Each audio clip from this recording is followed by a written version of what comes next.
Perhaps beginning with the governor, because he's right at the core of the county which is in everyone's mind. The question that occurs to me, and we have seen it happening with when you began your administrations, is things that people call vanity projects, Governor Nanok, which is things like you decide I'm going to have a university, so you're saying you want to have a world-class sports stadium, you want to have a world-class international airport.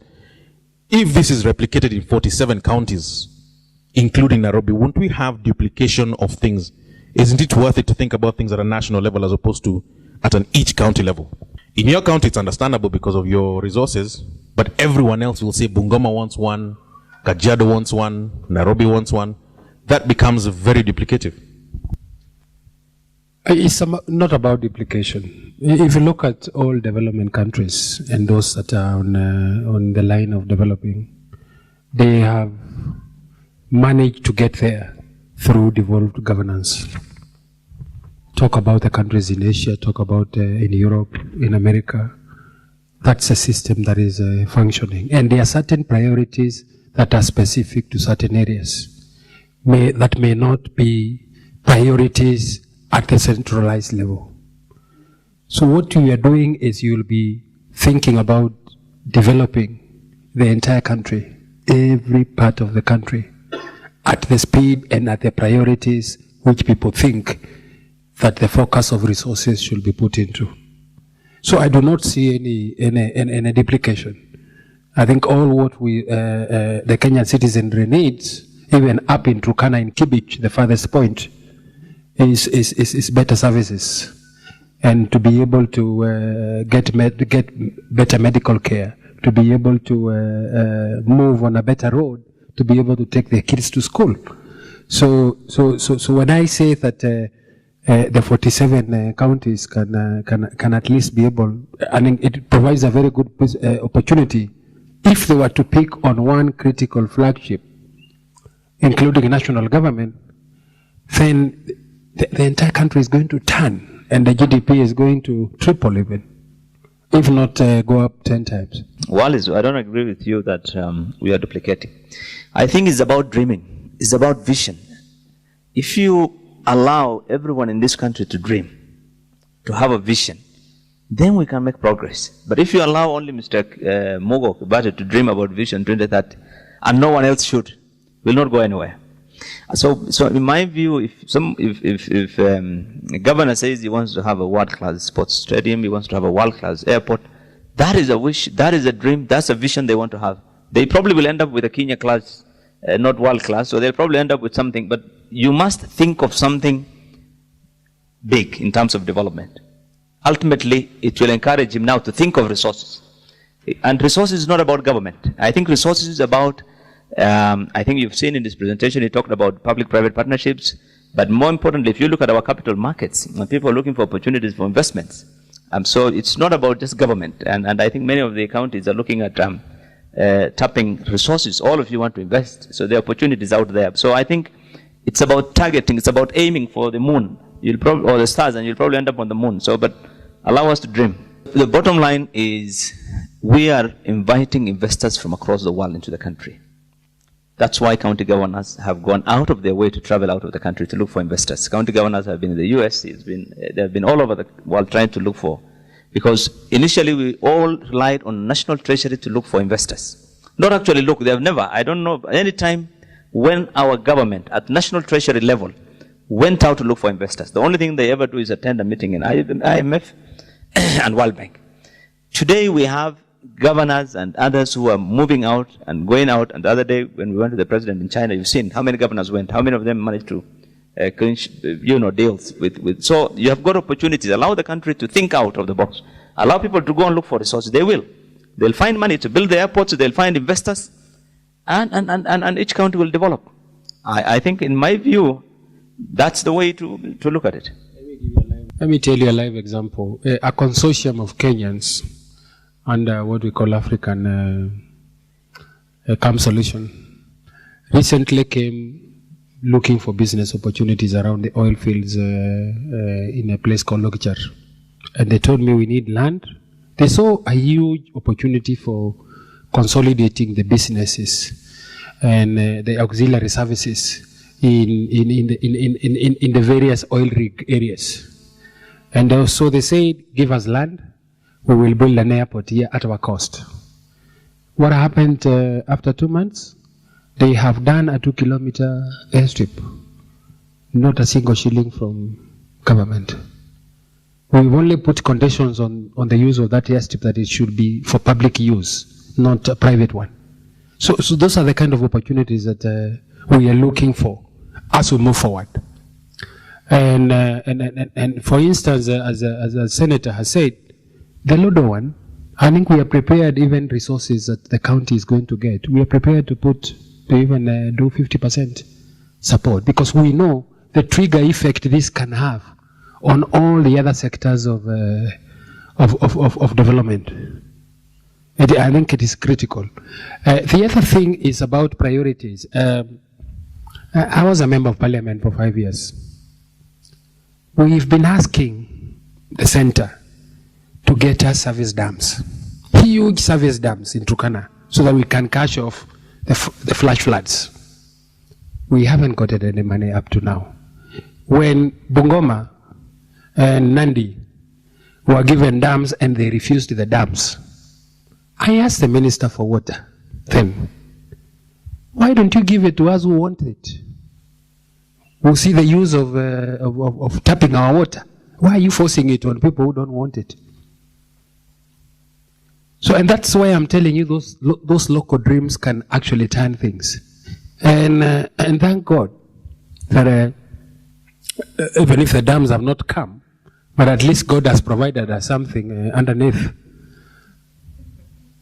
But it is still our intention to tap off the surface water runoff, because it's a lot of water that runs within 2-3 days. If only we had to tap that, it will also help to replenish the aquifers if we were to utilize it. You know, I was taught, Wanawales, that if you have to start discussing issues of development or construction of institutions or societies, there has to be a mind, a strategy.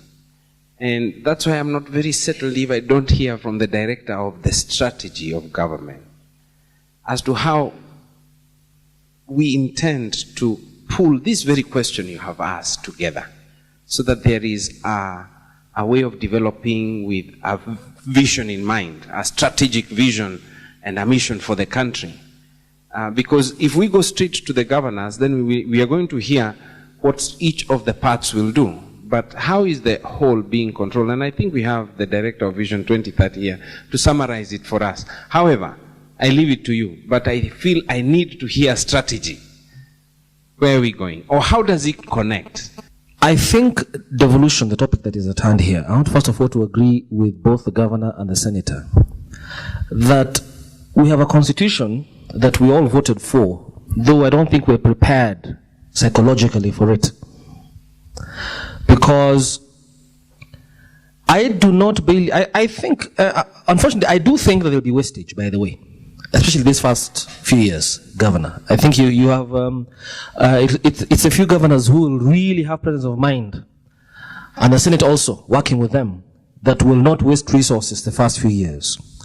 But I think over time, it will become very clear that every county will need to husband its own resources in the best manner possible.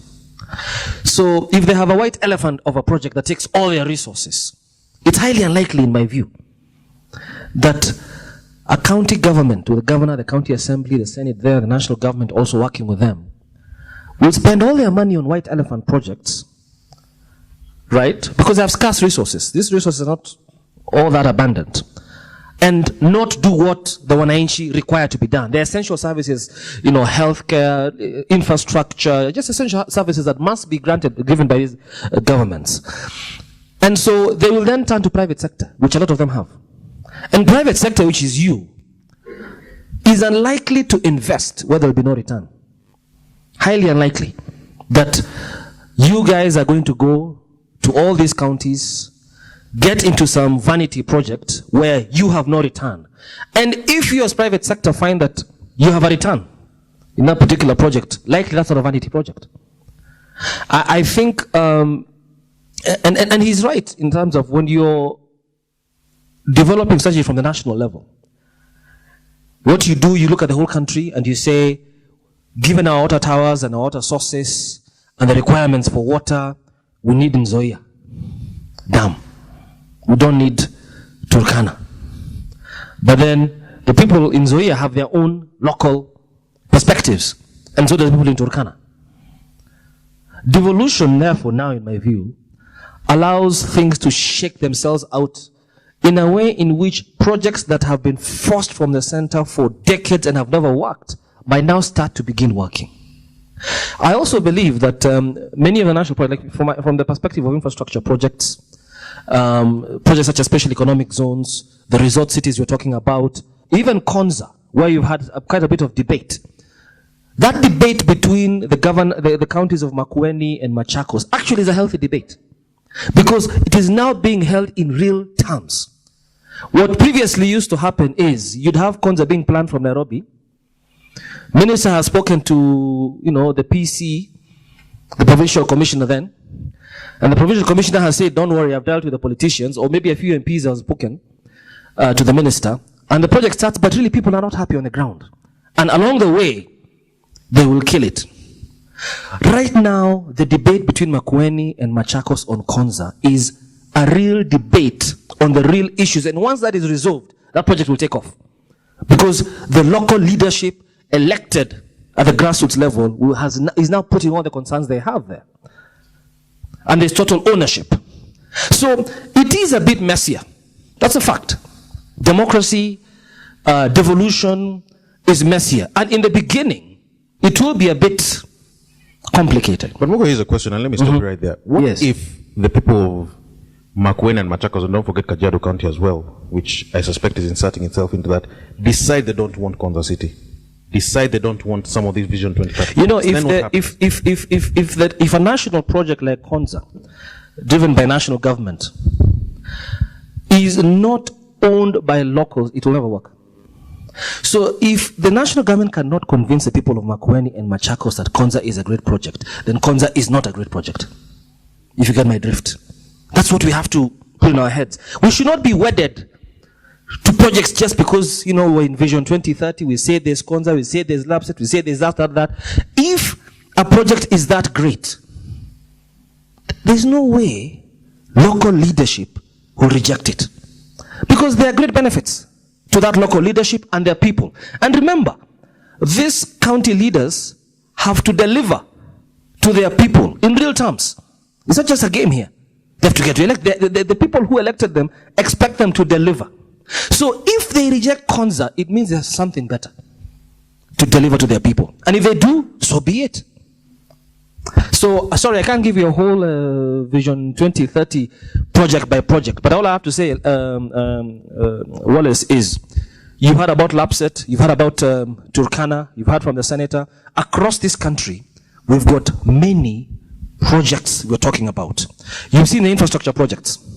Roads have been, in the last 5 years, it's roads across the entire country. Not just Thika Road, by the way. Right? We're now opening up the north, from Isiolo towards Moyale. Very soon we'll be opening up from Lamu or via Isiolo all the way to Turkana, on the way to Juba. We're going to be doing bypasses that have long not been done. Bypass from Mombasa Island to Kwale. Bypasses around Meru. Bypasses around Kisumu. Bypasses around Eldoret. Nairobi itself, where many of you live, there's a lot of expansion going on at suburb level. Places like Kileleshwa, Eastleigh, Upper Hill, but there'll also be expansion of many roads like Mombasa, the Mombasa Road, All Saints to Ngong Road, dualizing. One of the big projects across the country over the next few years will be dualizing Mombasa to Nairobi Road. That's just roads. Rail, we now have the money. And in November, we should be breaking ground for Mombasa to Nairobi, a new railway line. And you'll be able to drive, to ride on rail from Mombasa to Nairobi in 4 years, in 4 hours. We're going to be doing commuter rails, not just in Nairobi. Nairobi, we've done 3 stations now. The other 2 are about to be launched beyond Syokimau. There'll be 24 stations in the next 4 years. We have designs going on for Kisumu and Mombasa commuter rails. We also have port development. You've seen what's happening at the port of Mombasa. We've added 1 berth that added a 3rd capacity By 2015, we shall have doubled the capacity that we have today of the port of Mombasa. In a year's time, you will not be doing any manual lodging of documents at the port of Mombasa. Everything will be electronic. So what took you 10 days will now take you 3 days. Same thing at the airport. You will now ICT. As I said, we're taking it to every county. Fiber optics. It's up to you guys to invest in young people in Nairobi at the ILAB and the NILAB who are writing applications for that infrastructure that is all over this country. Infrastructure to deliver education, solutions in agriculture, solutions in health. You may not be, okay, some of you I think are in the age group of being the actual developers. Many of you may not be, but invest in these young people.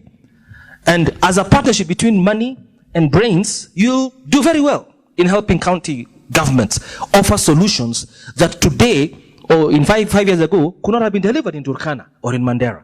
But today you can, especially that fiber. We've got 5 fiber links to the international world when we had 0 5 years ago. And that's just infrastructure, right? Energy. There's a huge project, the 5,000 megawatts in 40 months energy project that will quadruple the amount of energy generated in this country.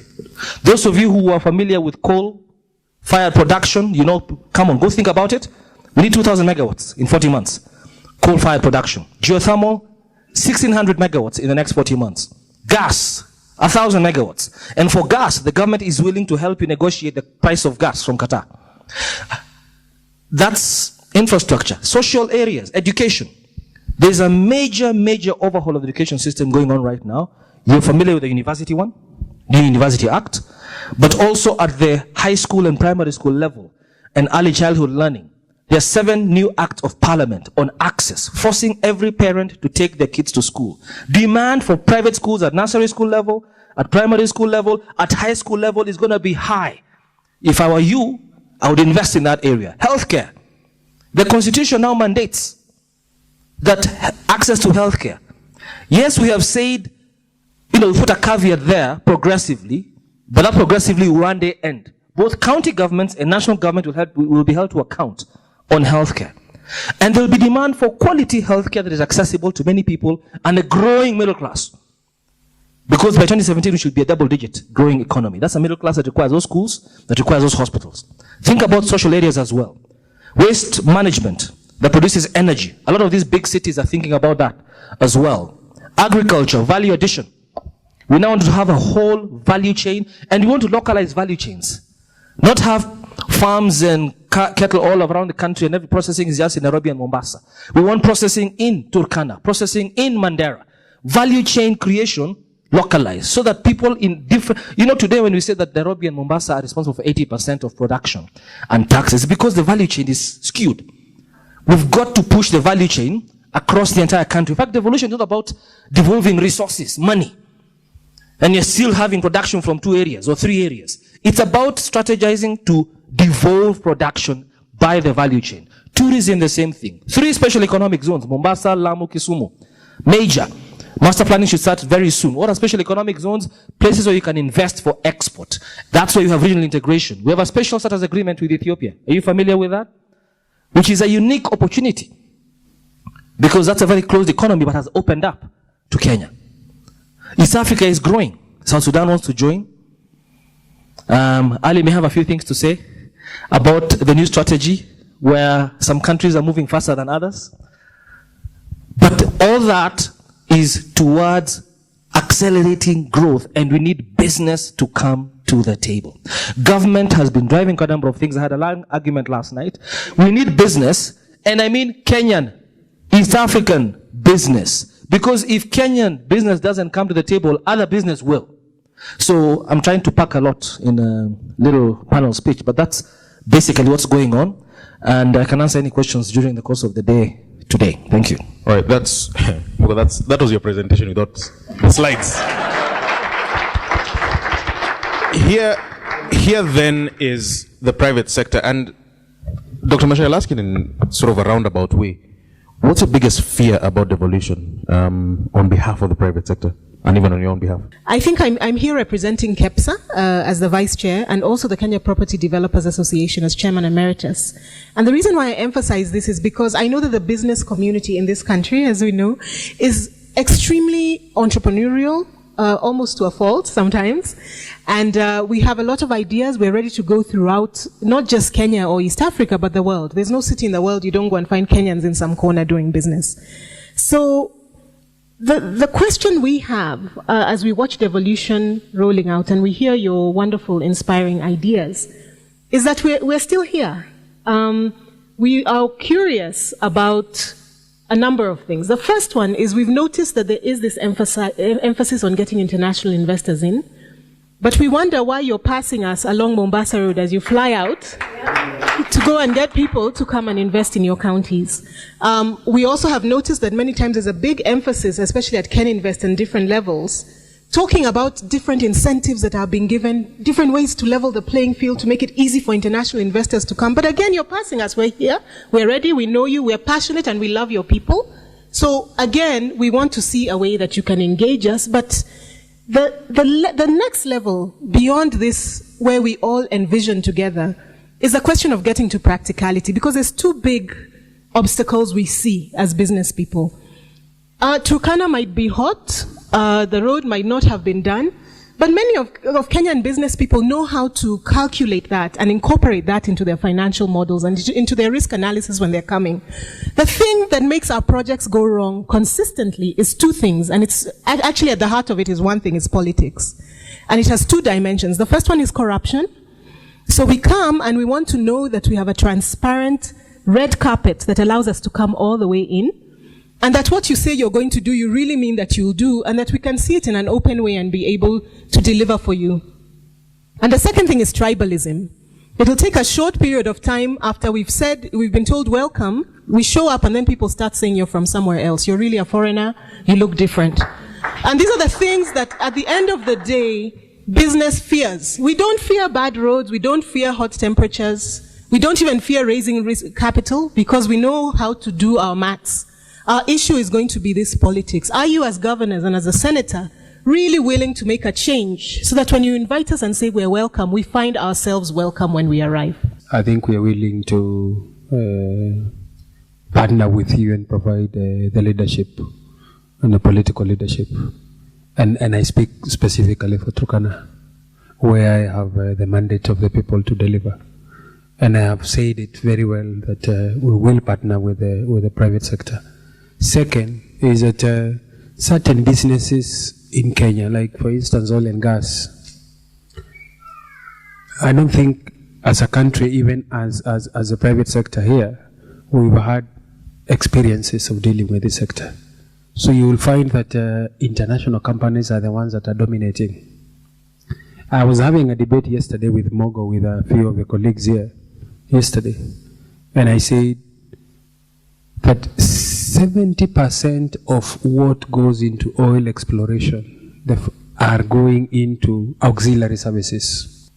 Procuring for the rig, procuring for the logistical infrastructure, procuring for so many others. But those who have the cash locally, and I know there are many, instead of having that company from the US or Europe bringing a hired rig, buying a rig of $5 million and hiring it out at onshore, $60,000 a day, or $1 million offshore a day, I think these are businesses that we as a private sector locally have to start engaging in. Because if we don't engage in, these international companies will come because they know where money opportunities are. And as soon as we can be able to strategize ourselves and see huge business opportunities in almost all these sectors, then you are there. And I don't think any county in Kenya can tell you, we don't need you, we need a company from outside. But Governor, the question is very specific. You want to jump in? Dr. Masharia's fear is a very, very pertinent one, which is, and let's be blunt, in 2007, 2008, I know for a fact that the nation was afraid to send people out to certain places. Because if your surname is wrong, if your ID is the wrong thing, you're in a lot of trouble. Now, once the resources start coming out, people start getting very wealthy, the next thing we'll be told, our to Nairobi wamekuwa wengi sana, our Jolo wamekuwa wengi sana, our Kikuyu wamekuwa wengi sana, because they seem to feel that they've been invaded from outside, and that's a legitimate fear on the part of business. Yeah, but you see, when you begin a business somewhere, you don't go in, for instance, Turkana, and you walk with the entire Nairobi into Turkana. I think it's good to appreciate that you have local skills there and to merge with those local communities so that people can be able to accept you to do your business. I think it's critical because if you walk into a county and you want to bring, they already have an employment of more than 1,000 drivers, and you bring in 500 drivers from outside, how will people feel? I think it's good for you also as your commitment to building local content in those particular areas, to grow those skills also, because and essentially these are the people who understand that environment much better and will even help your business grow further than if you have used 100% employees from elsewhere. And I think that will be the best. I will encourage that any business sector that is moving around. For instance, now if you want to move to Dubai and you want to set up your business there, you don't go and employ even cooks and tea, those who are serving tea. You bring them all the way from Turkana and you take them to Dubai. No, I think these are very basic things that you can look locally there. And in that way, people are also feeling they're benefiting from your business. Because see, business has a trickle effect to the local economies. So when you come down to Turkana, let us also feel the trickle effect, the indirect effect of the trickle down effect of your business. Yeah, you make the big money, yes, but we want to make the small money. And together we grow. Your project is traversing what? 20, 25 counties at least, in terms of the entire thing. So that question among business people about the legal infrastructure as well. Thank you very much. First of all, what I would like to make very clear and also to shed light onto is that investments, be it from infrastructure, agricultural, or whatsoever, must touch down. Just like a rugby game. You cannot run amok with the ball and claim a score if you don't touch down. Land is the key issue. One of the greatest things in this country that still needs to be understood is that the country has very mature laws about land and how to deal with the land.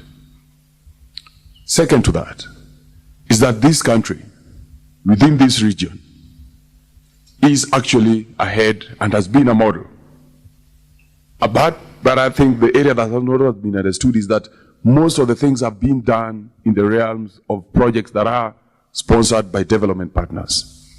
Anything that involves land has a procedure, has a process, has a mechanism to ensure that land is availed for a specific development or a physical development. There are what we call safeguard policies, beginning with what we call resettlement action plans or resettlement policy frameworks. This country was among the first in this region to develop a resettlement policy framework. And I was privileged to be the one that spearheaded that under the World Bank in this country. That any development that you do, there must be a framework for which land must be made available. And this country is a signatory. Following that, therefore, be it a public investment or a private investment, you are required and you are given the opportunity to make sure that you access land. Going forward, even if you go to Lamu today, you want to put up a solar plant, you want to put up a wind plant, a wind farm, you want to put up an industry, the local administration, or what you call the local government in that area, today called the county government, has procedures to make sure that they process your land requisition. And this is understood and catered for under the law. The fear that people usually have is that when some place looks wild, you start wondering whether the investments also get wild. But this country is uniform with regard to land laws. So if you go to Turkana today, the governor will tell you that you make an application to the county. The county assembly will sit down and consider that. And there are what you call the Physical Planning Act actually does give the framework for which you lodge an application. And every physical development requires that you undertake certain studies, be it from the environmental study, be it from submitting your physical development plan, and all these must also go through different levels of approval. So in my view, what we need to do in this country is actually to enlighten local investors that there is as clear assurance, be it from land availability, to be facilitated by the county governments on the national government. Because we've seen international investors come in. How do you think that those who are developing geothermal power plants are getting the land? They're actually not grabbing, and they are not having it in a very uncertain manners or ways. The Turkana wind farm that is going to generate 300 megawatts is actually a project that has the blessings of the people, because the local government, or what we call the county government today, must give a hand. And not that the county governments have a bias towards any investor that goes into an area, but because there is a laid down procedure that is followed. Unless there's an area that is not. Yeah, I want to bring in Patricia. You're representing L'Oreal, which implies to me that you have to translate the local picture internationally and translate the international picture locally. You're sort of the middle person in all this. What challenges then do you face? I think for me, the question I was going to ask in relation to that is devolution not going to create a duplication of structures? That is for me the first question that I'd like to ask. And then the flip side to that is the fact that when you look at now what is county and what is national, what is national and what is county? What are the resources that will be treated as national, and what are the resources that are treated as a county level? And the reason I ask that question is we're currently now trying to do some production just down the road on Mombasa Road, crosses a little bit into Machakos. And one of the things this week, as we started to do production, is that we couldn't get water. So it's very close to me. However, the local county now has to have a stake, because anything that's developed within their county, they also want to make something out of it. Now, you can imagine when you start getting into those kind of situations where there's a duplication of structures, these counties who are trying to see how do they make, how do they generate revenue from so-called national resources. How are we as business going to deal with situations like that? The second thing is you find that there will be taxes and levies that you're being asked to pay at a national level. But then also the counties, depending on where you sit, also want to make something out of taxes and levies that are developed. How are we going to manage that situation as we devolve? Because for me, what I see is a complication and an increasing of cost to doing business. I thought that was going to be Senator Carroll's question, because the Senate exists, Wallace, okay, to answer what Patricia has asked specifically. No, I'm not going question, but I want you. No. Let me tell you why I'm asking you. Stop being a dictator just because you have the mic. This is why we have a new constitution, because of people like you, Wallace. The question she's asking is about duplication structures. How do you make sure that the Kenyans voted for a unitary state because of the benefits that comes from economies of scale and our national strengths, but also voted for a devolved system because of the benefits that come from localized priorities and resource distribution. But when there's a clash, who husbands that? This is why we have the Senate, to help us make sure that we don't have the duplication, the wastage, the myriad of licensing and permits and regulations that one has to go through. I have actually proposed that, the US has an interstate commerce law. And I think and believe that interstate commerce law was developed in a country which actually is a federal government, right? That is much more devolved than we are. Because they're total independence. They even collect taxes and they have their own national guards in the state. But they still found it necessary to develop an interstate commerce law so that businesses in the US across the 50 states don't have to go through what Patricia and L'Oreal are going through. And my view is that this is why the Senate is sort of the arbiter. The Senate has to protect counties' rights, make sure that we as Kenyans get what we want through the county system, but at the same time make sure that there's some order at the national level. So that's my simple answer to you, and I hand over to the Senator.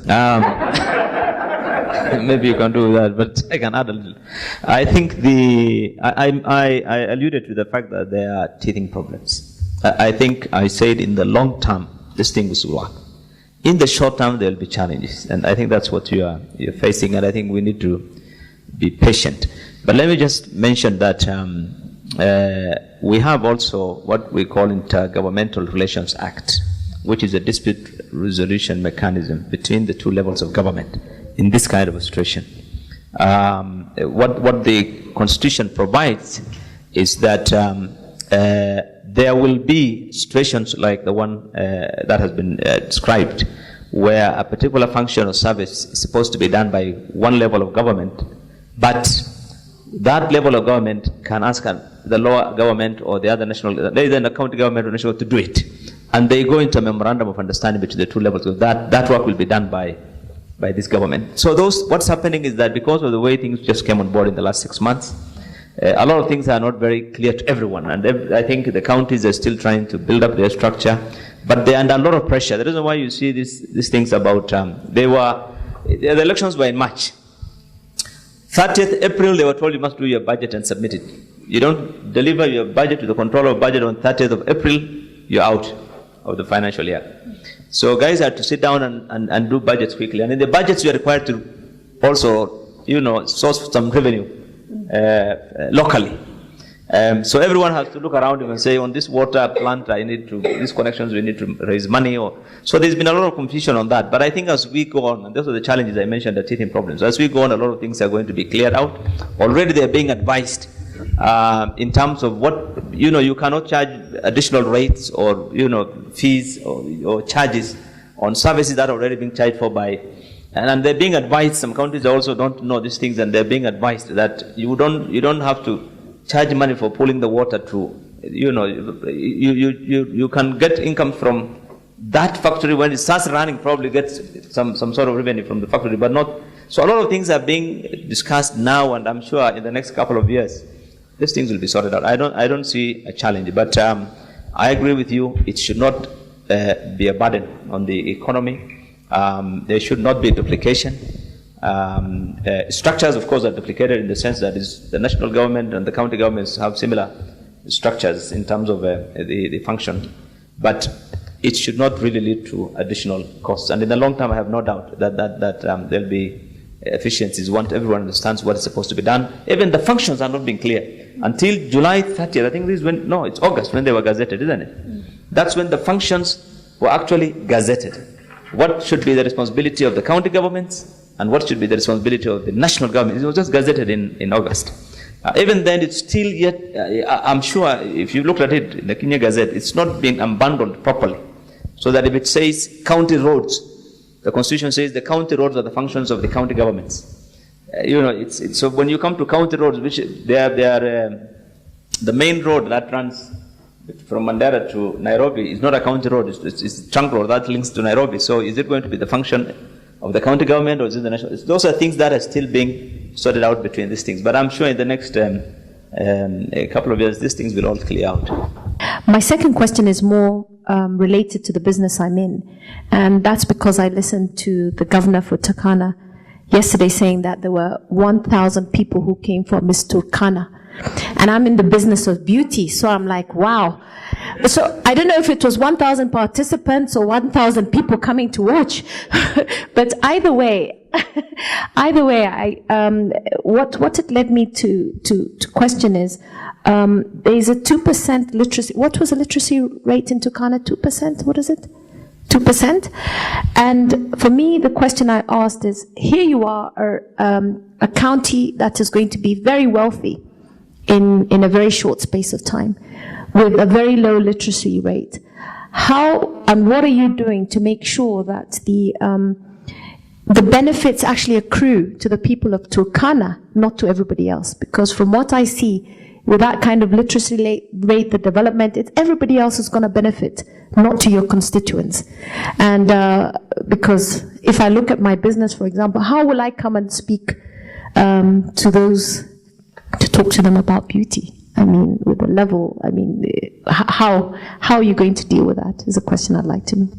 Right, Governor, before you answer that, I can see a microphone back there. Yeah, just to add on to what she said, because it's something it has gone around, it's been thrown around as a question, but no one has really answered it. For a local business, there's the element of demand and supply. If there's no purchasing power in a certain county, how will local businesses end up going there? Yes, I know Mugo will shout and say that we want to be a middle income economy, but are we going to wait that long? In the interim, what do we do? How is going to L'Oreal get into that market and any other consumer good and sell to the people? With low literacy levels, what measures can we be guaranteed are going to be put up to increase purchasing power? Because I can only imagine any business, because there are those big ideas we have, oil, schools, hospitals, for national interest. But for now, the private sector, I can imagine that people want return on investment, the end. Right, again, before you answer, I want to bring in Ali. You haven't spoken much. In terms of what, okay, to avoid the word fear, what your concerns are, again, to the gentleman sitting on the left, which is to the government from a private sector perspective. Yeah, thank you, Alice. Actually, I was waiting for the question the Dean asked, because he was asking about strategy. You see, if we ask every county to just jump in and do whatever they want, prioritize and so on and so forth, then we should do another strategy for the government. I mean, we have a vision to 2030. So are we falling into that vision, into that strategy, when we are prioritizing and preparing ourselves in the counties?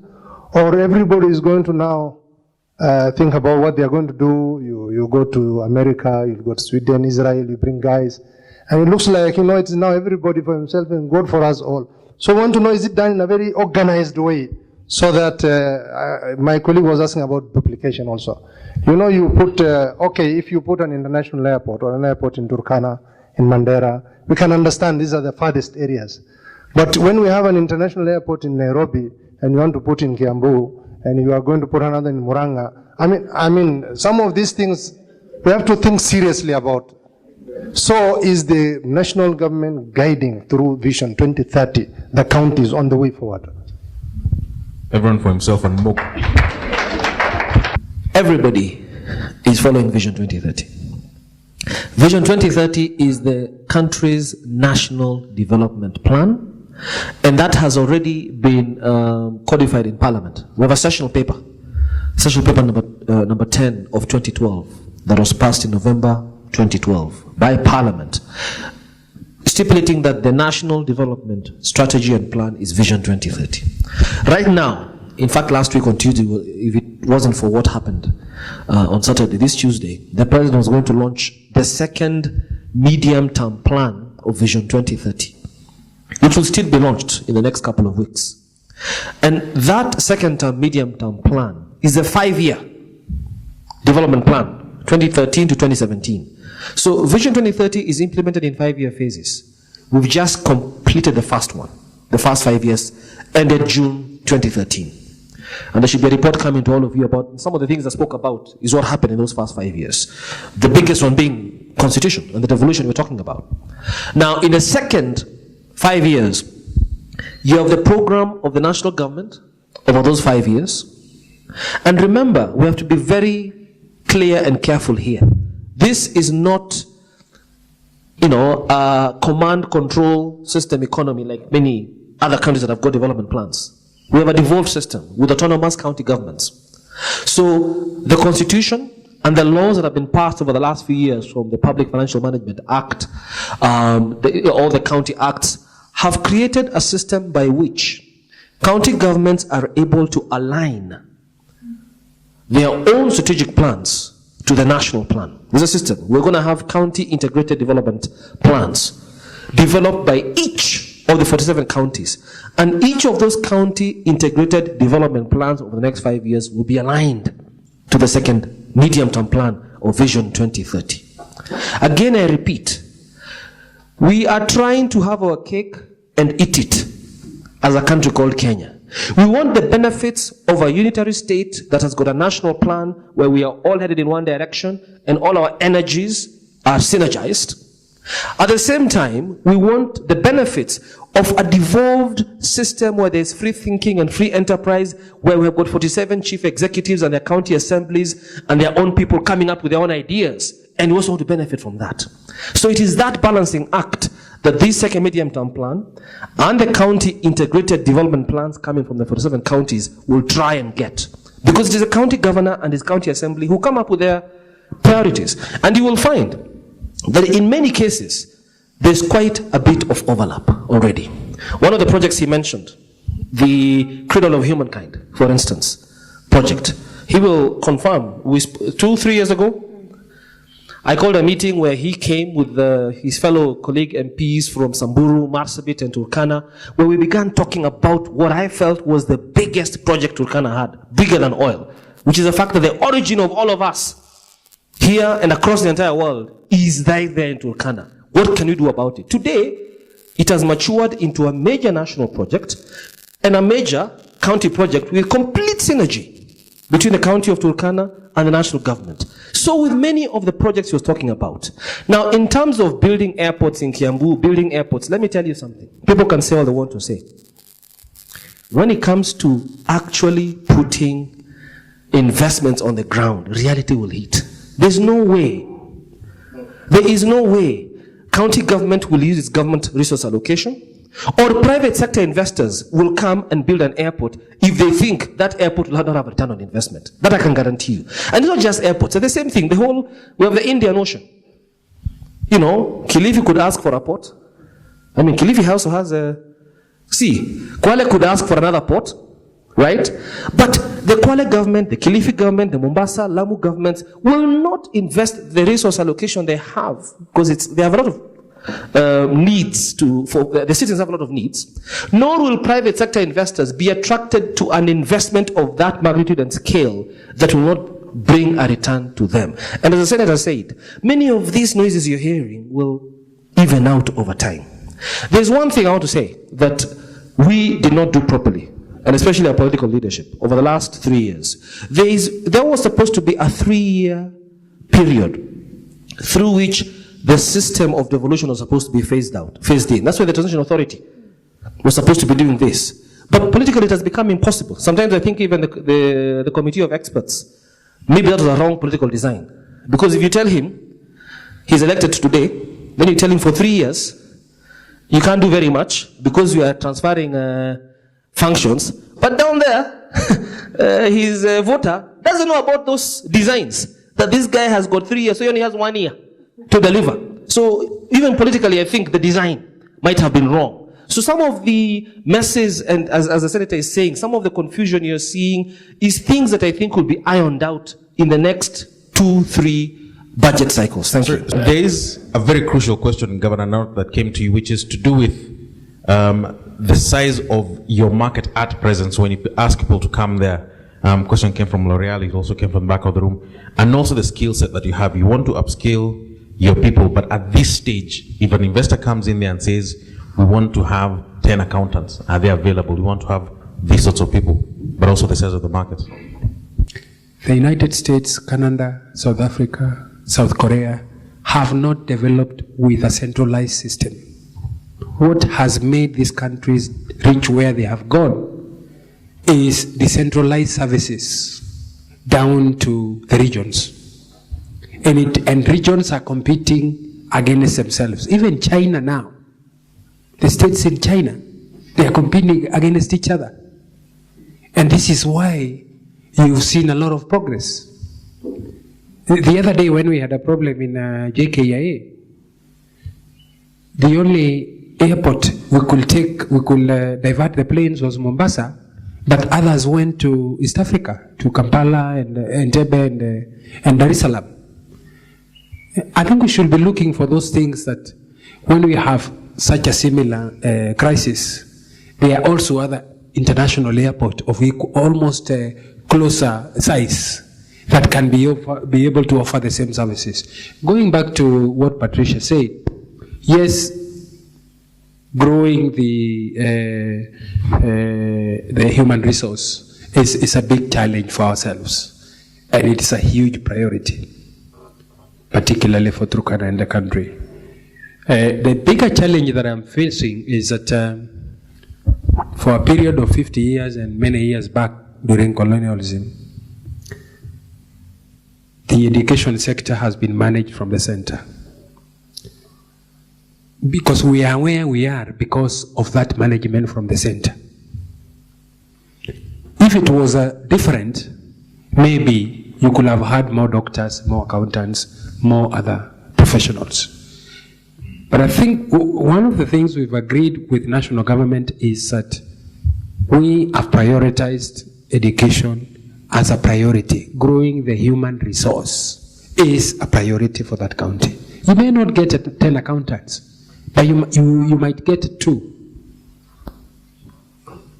And as a business person, come and take those 2 and help the others see that at least you have accommodated those who've trained, and then get the others from other parts of the country, as we focus much more on growing the human resource skill.